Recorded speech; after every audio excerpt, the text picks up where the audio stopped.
ముతిగూడ పక్కన మనకు బొర్రా కేవులు, కటిక వాటర్ ఫాల్స్, అనంతగిరి, తట్టుగూడ, నూకాంబిక అమ్మవారి దేవాలయం, తాటిపాక జలపాతం, Galikonda view point, Sunkarametta offer trail, ఇవన్నీ చూస్తూ ఉంటే చాలా అద్భుతమైన ప్రాంతం మన అరకు ప్రాంతం. దీన్ని బాగా సద్వినియోగం చేసుకోవాలి. ఇక్కడ టూరిజం బాగా రావాలి, టూరిజం డెవలప్ అవ్వాలి. ఇవన్నీ చూస్తున్నప్పుడు ఒకటే అనిపించింది, కూటమి ప్రభుత్వం తరఫు నుంచి మనం ఏం చేయగలం? ముందుగా జీవన శైలి మెరుగుపరచాలి, రోడ్లు బాగుండాలి. దాంట్లో భాగంగానే ఈ రోజున అంటే గత ప్రభుత్వానికి దీనికి ఒకటే తేడా ఏంటంటే, గత ప్రభుత్వం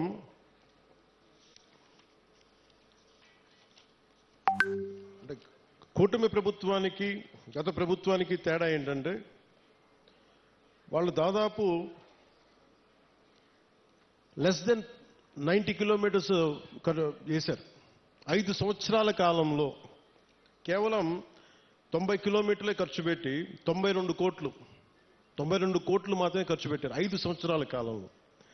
అదే కూటమి ప్రభుత్వం వచ్చిన సంవత్సరం లోపే ఇప్పటికీ మేము 1000-5000 కోట్లు పనులు మంజూరు చేశాం. ఇప్పటికీ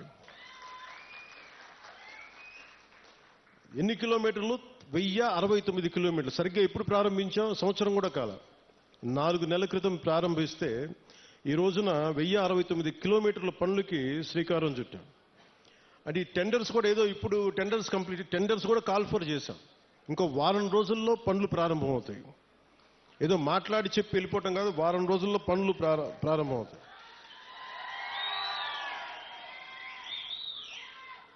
అంటే ఎవరికి ముందుగా ఈ రోడ్లు అంటే, ఎవరికైతే అత్యంత particularly vulnerable group tribal groups ఉన్నాయో వాళ్ళకి చేరటానికి, వాళ్ళకి చేరువవ్వడానికి, వాళ్ళకి చిన్నపాటి సౌకర్యం కల్పించడానికి మా ప్రయత్నం. కూటమి ప్రభుత్వానికి ఇక్కడ ఓట్లు రాలేదు. ఓట్లు పడకపోయినా మీకు బాగోగులను చుట్టానికి మేము ఉన్నాం. ఇక్కడ ఓట్ల కోసం రాలేదు. ఓట్ల కోసం అయితే నేను ఇక్కడ అరకు ఎంపీ గారి పేరు నేను చెప్పక్కర్లా, అరకు ఎమ్మెల్యే గారి పేరు నేను చెప్పక్కర్లా ఇక్కడ. కానీ ఇది ప్రభుత్వం, పార్టీలు మారుతూ ఉంటాయి, కొత్త ప్రభుత్వాలు వస్తుంటాయి. కానీ మనం ఎవరు శత్రువులం కాదు. మనందరం విభేదాలు ఉంటాయి, భావాలు అంటే వైరుధ్యమైన భావాలు ఉంటాయి తప్ప మనం ఎవరు కొట్టుకోవడానికి సిద్ధంగా మనందరం కలిపి ఎవరు ఏ పార్టీ అయినా సరే కూర్చొని అభివృద్ధికి శ్రీకారం చుట్టాలి. దాంట్లో భాగంగానే ఇక్కడ ఇందాక పంచాయతీ ప్రెసిడెంట్స్ అందరూ కొంతమంది మాట్లాడుతూ ఉంటే ఒకటే చెప్తున్నాను, మేము రాగానే 13,326 పంచాయతీలకి 100 రూపాయలు 300 రూపాయలు ఉన్నదాన్ని మేము 10,000 25,000 చేసాం. ఇన్ని సంవత్సరాల్లో 30-40 సంవత్సరాలు కాదు, గత స్వాతంత్రం వచ్చినప్పటి నుంచి ఎప్పుడు ఇంత డబ్బులు పెంచలే. అది ఎవరు కూడా పంచాయతీలన్నీ గత ప్రభుత్వం పంచాయతీలు. కానీ ఇవేమీ ఆలోచించకుండా ప్రజలు బాగుండాలి అనే ఒక ఏకైక సదుద్దేశంతో మేము ఈ రోజున ఈ పథకానికి శ్రీకారం చుట్టాం. దీనికి మనకున్న ఇట్లాంటి పర్టికులర్లీ వల్నరబుల్ గ్రూప్ ట్రైబ్స్ అంటే ఇది చాలా తక్కువ సంఖ్యా బలంలో ఉన్న మన గిరిజన తెగలు. ఇవి మన రాష్ట్రం మొత్తం మీద 1117 782 ఈ పర్టికులర్ వల్నరబుల్ ట్రైబల్ గ్రూప్స్ ఉంటాయి, గ్రామాలు ఉంటే ఇప్పటి వరకు కేవలం 2605 వాటికి గ్రామాలకు మట్టుకే రోడ్లు ఉన్నాయి, దాదాపు కొంచెం కనెక్టివిటీ. కానీ 1177 ఆవాసాలకు మటుకు ఇంకా రోడ్స్ కనెక్టివిటీ లేదు.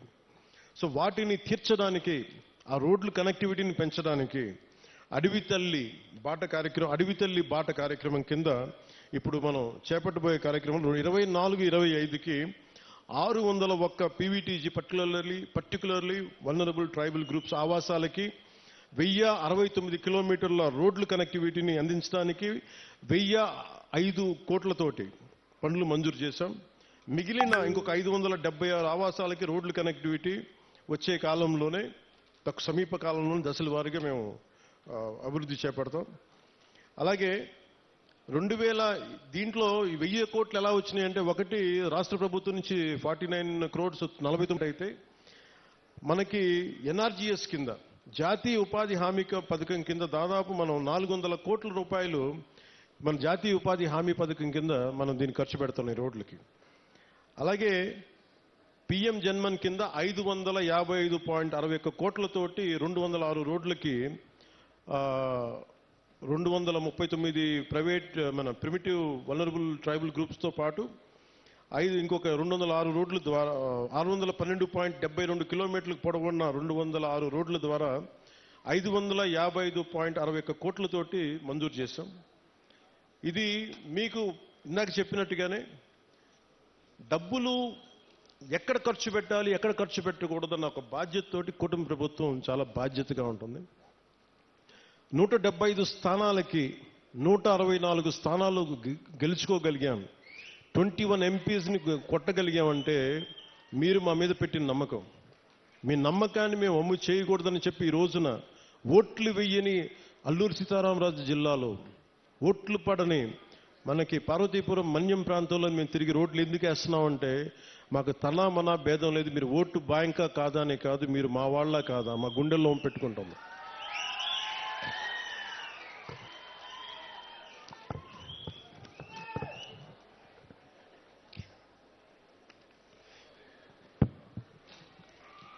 అలా ఇందాక కోడి తెగకు చెందిన గిరిజన మహిళలు చేసిన దింసా నృత్యం చాలా అద్భుతంగా ఉంది. వారికి నా ప్రత్యేక ధన్యవాదాలు తెలియజేసుకున్నాను. అలాగే కువి లాంగ్వేజ్లో కువి భాషలో నేను మాట్లాడాను. అంటే వాళ్ళు నేర్చుకొని కొంత అక్కడ పెద్దపాడుకు చెందిన శ్రీమతి మ్యాగీ గారు కొన్ని గ్రామ సమస్యలను దృష్టికి తీసుకొచ్చారు. అలాగే ప్రైమరీ స్కూల్లో పెద్దపాడు టీచర్ రంగయ్య గారు ప్రత్యేకించి పిల్లలకి ఎలా పాఠాలు చెప్తారో చెప్పి చాలా అద్భుతంగా చేశారు. చాలా అలాగే వర్షాలు పడుతున్న సమయంలో మాకు స్కూల్కి నీళ్లు గారిపోతున్నాయంటే వెంటనే అతి సమీపంలోనే అంటే వెంటనే 12 పనులు అడిగారు. ఆ 12 పనులని మంజూరు చేశాం. అది కూడా మీ దృష్టికి తీసుకొస్తా ఉన్నాను. 2018లో నేను ఇక్కడ ప్రత్యేకించి అరకు ప్రాంతంలో తిరిగాను. ఇక్కడ అరకు ప్రాంతంలో తిరుగుతున్నప్పుడు చాలామంది యువత ఆ రోజుల్లో కూడా నాకు గంజాయి ఎక్కువగా వెళ్ళిపోతున్నారు, యువత గంజాయి సాగుకి వెళ్ళిపోతున్నారు, దాన్ని నలిగిపోతున్నారు జీవితంలో. నేను ఒకటే చెప్పాను ఆ రోజు కూడా, మన అరకు మన పాడేరు సెంటర్లో కూడా చెప్పాను. గంజాయి అనేది మటుకు ప్రత్యేకించి అది ఒక సామాజిక రాజకీయ సమస్యగానే చూడాలి, ఆర్థిక సమస్యగా చూడాలి తప్ప దానిని కక్ష సాధింపుగా ఉండకూడదు. దాన్ని దయచేసి ఆ రోజైతే ఏం చెప్పాను ఈ రోజు కూడా అదే చెప్తున్నాను. యువత దయచేసి గంజాయి సాగు వైపు కానీ గంజాయి వ్యసనాలకు మటుకు లోనవ్వకండి. ఎందుకంటే తప్పుడు దారిలో వెళ్తే ఏదో ఒక రోజు మనం ఇబ్బంది పాలైపోతాం. వ్యసనాలకి బానిస అయితే మటుకు ఒళ్ళు పాడైపోద్ది, కుటుంబాలు ఛిద్రం అయిపోతాయి. ఇవన్నీ దృష్టిలో పెట్టుకొని మీరు ఒకసారి ఆలోచించి ఆల్టర్నేట్ ఏం చేయాలి. టూరిజంని డెవలప్ చేస్తున్నాం, యువత అంతా టూరిజం వైపు వెళ్ళండి. ఎందుకంటే పరిశ్రమలు పెట్టడానికి కూడా కొంచెం ఇబ్బంది ఉంటుంది. ఇందాక చాపరాయి దగ్గర బ్రిడ్జ్ అడిగారు. మన చాపరాయి మన ఇంతనా చాపరాయి కదా, చాపరాయి గంగమ్మ రైట్.